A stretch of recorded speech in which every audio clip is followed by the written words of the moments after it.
You know, in New York State, we have over 7,500 lakes, ponds, and reservoirs to paddle in, along with over 70,000 miles of rivers and streams. So it shouldn't come as a shock to see more and more of this on the highway. So where are all of these boats and boards coming from? Well, sadly, a lot are purchased on impulse without the paddlers doing their research. Oh, buy this boat, get this paddle, get this life jacket. That's a package deal. We don't do that here. That's Will Crimmins, the paddle sports director at Mountain Man Outdoor Supply Company up in Old Forge. Let's start from ground zero.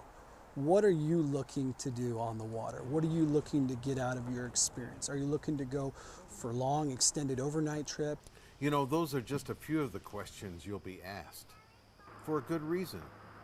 We bought that $2.99 boat at such and such store. We're here to buy the right thing.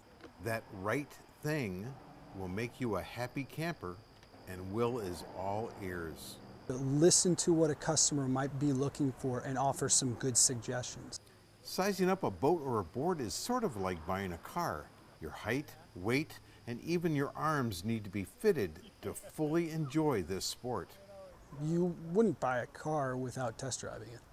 Same thing when it comes to kayaks, canoes, stand-up paddle boards. Research the products that they sell, whether they're located on water and can allow customers to test paddle.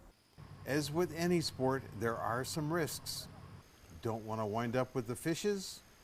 If you look at the statistics and how many people have drowned or perished kayaking, large majority of those individuals were not wearing a personal flotation device or didn't have access to one.